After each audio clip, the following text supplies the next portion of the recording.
People constantly complain about Ghana is this, Africa is this, Africa is that.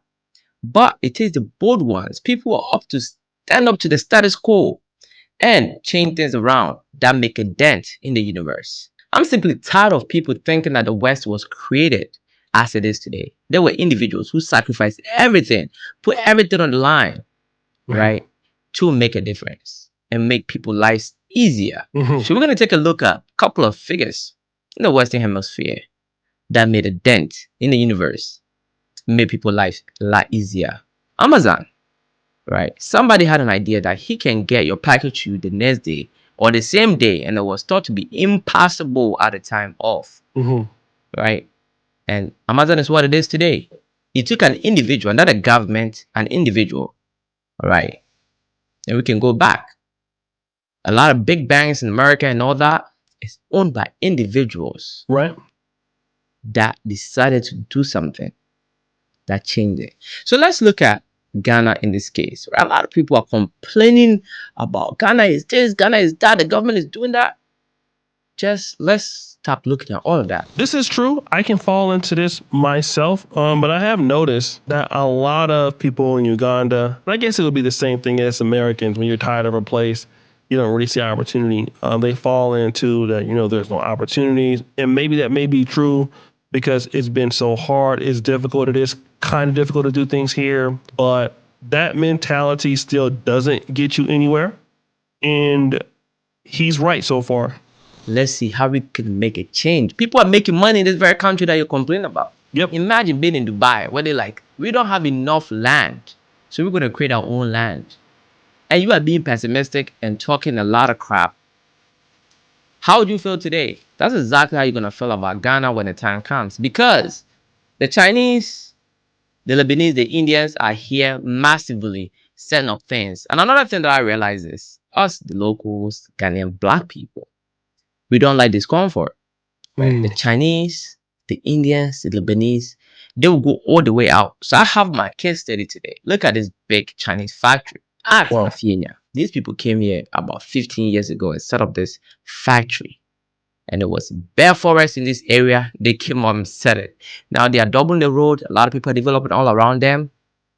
They are willing to do that. Go all the way out. And they are doing it in mass scale. They are going all the way out, 4 hours away from Accra. They don't come here to seek for comfort. They come here to make money. They come here to solve a problem. Let me just say, this is not true of all the people I met here in Uganda, but I see there are a lot of people that want to make money, and then there's a limit to what they will do to impress the client. And what I've noticed is that you'll have people in business, in certain industries that I'm involved with outside of YouTube. And when you deal with let's say agencies, they will want the contract from an international company, but what they're willing to do to be competitive is not going to be there.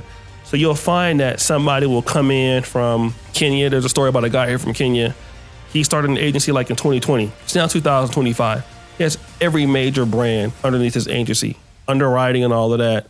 KFC, Stanbic, APSA, almost all of the big alcohol brands you can think of. And he's just willing to put a lot more effort in and go all the way to solve clients' issues, putting the client first. And on the flip side, what I see a lot of Ugandan business people doing that I've come across is that, they're in the business putting their needs first. So it's hard for them to change the industry. And when these other people are coming in, Lebanese, the biggest festival, for example, in Uganda is called Yega and Yega. It's owned by a guy from Belgium. You see these things are starting to develop. And even Ugandan diasporans, they get the point. And, while you find people that are in business wanting to charge high prices, but the service is not different from the other people in the market. And so, they find themselves not being able to compete. Somebody sat down and was like, why is flying rockets so expensive? How come any private company hasn't been able to do this? And how come we've been using the same technology for almost 100 years? And that person set out to do what? To change that. And SpaceX was born. Somebody had a vision to create a rocket to go to the space and come back and land safely so it can be reused like an airplane. He was able to accomplish that. So you're telling me you can't do your due diligence and work hard to buy a piece of land to farm on if somebody can safely create a rocket to go to the moon and come back and arrive safely. I mean, what do we have to say about ourselves? Very true. People are thinking of audacious goals, and they are accomplishing them. And simple things we think we are incapable of, and it's up to the government. No, it's not. Can the government do better? Yes. Can the government incentivize people and business people to do things? Absolutely. But on the other side of the world, they look at it as an opportunity where the government is not doing it. Let me just tell you this. Almost all the foreigners I know, when we come to Uganda, and whether it's Ugandan diaspora or whatever people, maybe it's just because of the position that we're in or where we were born, but we understand that there are problems with the government, but I believe that we do not feel like the government is against the development of foreigners. And that's a harsh thing maybe to say, right? But we don't think that the government is the issue that's stopping the whole issue, right? It definitely is a issue. But we don't feel like it's not an issue to where you can't be successful. I think many Africans have proved that here in Uganda or other places that, hey, they can overcome the government. Whereas when you talk to people, they believe that the governments create jobs, and the governments do not create jobs. Governments create, the safe space for investments to come in because of the, rules and regulations that they have to make those systems work. But yeah, blaming the government is something that I see a lot of people do on almost every African country, and you have the power to develop it. That's how the Lebanese are looking at it. That's how the Chinese are looking at it. And that's how the Indians are looking at it. And we need to start looking at the problem the same way. There are plenty of problems in Africa. You are absolutely right. We did not catch up to the Industrial Revolution, and we are left behind. All we got is our natural resources, which we are blessed with. If it wasn't for that, our life would be 10 times miserable, because we have not caught up to the industrialization. We don't export anything that's so significant to anybody. All we got is our natural resources, and we have plenty of them. For example, a country like Ghana, we should never struggle. We shouldn't be struggling at all. Such a small country, being top 6 gold producer, such a small country, being second in cocoa, such a small country with a whole bunch of minerals. Why are we struggling? It's inefficiencies. We are left behind. So it is your opportunity to come and find your problem and solve it and make money in the process. Now, if you're going to make huge sums of money in the West, you need to be technologically savvy. Now, they even moved into the AI. But here in Africa, you can do things that people did 100 years ago to get rich, to get massively rich, because we are just behind. So what are you looking for? You need to have that audacious goal. You need to have a mission and come out here and tackle it. If you are coming here for comfort, you are not going to make it. It's a challenge. It's a problem. Yes, whatever you're looking at, whatever you complain about, it is a problem, and I see money in that. I see money in that. We just need to do better as people, because we just love comfort. I've been talking to a lot of people, a lot of diasporans, and these people, first of all, they are broke, right? They don't even have the money. That's true. A lot of diasporans are broke. And he said something very important. I was trying to fight this mosquito off here. He said, if you are looking for comfort in the private sector, you're in the wrong place. Guys, I talk about this so often on my videos. There are days I work or don't even leave the house. I don't even go outside. For example, this morning, I woke up at 2 in the morning. I went to bed at 9. I got up at 2. I worked from 2 to 9:30, okay, in the morning. I went to bed. My editor left. He stayed the night. The maid came in, knocked on the door at 10:30. I get up at 10:30. So I slept for 3 hours. Let the maid out, all right? I worked from 1:30 to like 4. The chef came in, brought some things. Then now I went out, walked for an hour, and then now I'm coming back, I'm working again. I work every single day of the month, okay? If I was in America or Europe, which I used to make a lot more money when I was living there, I had a higher quality of life, but on the ground, there's so many things that happen, things that intersect your day, things that interrupt your day, that it's hard to be as efficient as you were in the United States. So if you don't understand that, then you're gonna have a hard time here if you're trying to live and earn here.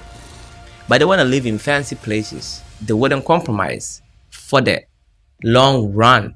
They wouldn't compromise. They wouldn't delay their gratification today to enjoy the fruits of their labor later. They want to come here. They want to live in the Spinters, the airport residential, and they are not balling. No wonder why a lot of us end up going broke and then leaving Ghana and do nothing, because we came to self-indulge and enjoy ourselves. Another problem that I actually find with us is we don't dream big enough. We absolutely don't dream big enough. If you're looking at America, for example, most of the companies that's employing a lot of people are privately owned. But here on this side, when people get money, for the most part, with the exception of a few, especially Nigerians, they do well at that, right? Modest lifestyle, like Dangote, they keep expanding and employing people. But the average African, when we make money, we stop at a certain point and start enjoying life. Hello. Oh, do I see it all the time in the entertainment industry? Get money and buy a second wife. We start enjoying lives, taking trips, Oh, yeah. dating multiple chicks, clubbing a lot, showing off. Dating multiple chicks. What I just tell you, get a second wife. Instead of using our capital to employ more people and go bigger, not for the sake of money. Why must you stop when things are working so that you can self-indulge? Self-indulge. That great idea that you had, that could have been something massive that's going to make a dent in the country that you are from, get stalled because now you start enjoying yourself too much and you veer off track. I see that being a huge problem here in Africa. When somebody's doing well, they get to a certain point, we aim so low, we stay there and we just enjoy our lives, make sure we enjoy our money, and there we go. The selfishness is just too much. Start investing in passion projects like hotels, start investing in passion projects like restaurants. I don't know how many Africans that I've seen that are doing well start a restaurant, like they have a good business or a good employer. They take money from that into something they don't understand, and then they lose the money, get into a nice neighborhood, buy a car, take pictures, and now they're running now they're borrowing from one business to support the other business. Then now the business is not even good anymore. So now your main business that was making money is not good. You can't even fund that. But you have these other shady businesses that don't do well. I know a guy, he had like 5 dusty businesses, all of them dusty, and he was trying to start another dusty business. Like, he was trying to convince me. I said, man, if you don't get your ass away from me, dog, like in your little 5 crusty, I make more in one business, you're making all of your 6. Just too much. And that trickles down to even partnerships. Having an African partner is extremely difficult. Our ego. Preach. This is not just individual. Even partnerships with companies are hard. They're easier than individuals though. All right. So you got to understand that. Our ego is involved. People rather own everything rather than own a part of something that actually give them more money than them own the whole thing. Mhm. Can you believe that? But that's the mentality down here. And until we change our mindsets, until we believe in ourselves, until we have a calling that's greater than our own self-interest, until then, we forever lag behind. Until we stop complaining and blaming the government for everything, we will continuously lag behind. I'm not saying all of this to say that the government had no part in this. The American economy is being fueled by capitalism. It's individuals that set up corporations. Came to find out that this railroad were created by individual companies. Electricity, condensing, individuals created it way back. People were working and making money in the process. And their children are now becoming soft because they're enjoying the fruits of the ancestors' labor. But we are too selfish. We are just not prepared to sacrifice ourselves, our comfort, for the greater good. We rather point fingers. My friend, I'm telling you this, that the foreigners are coming to our country that we are complaining about the government, the same government that they come to this country and they're in power. And they come and become massively rich, extract our resources basically, and send it back to where they came from. What are we doing? Complaining. Also, we don't come together to do anything. So this is true. I see this all the time. The Chinese are successful here. They have China Mart here. I mean, they're doing their things. They're employing people. And it's not that the blacks don't have the talent or the skill, but it's just, like I said, when you're dealing with your own self-interest and you're working with people who have more of a selfless, community-based mindset, you can't beat them. So he's absolutely right. The same problems that he sees in Ghana, I see it here in Uganda. So guys, subscribe, check him out, Rush Ashare YouTube channel. Let him know that I sent you. Peace out.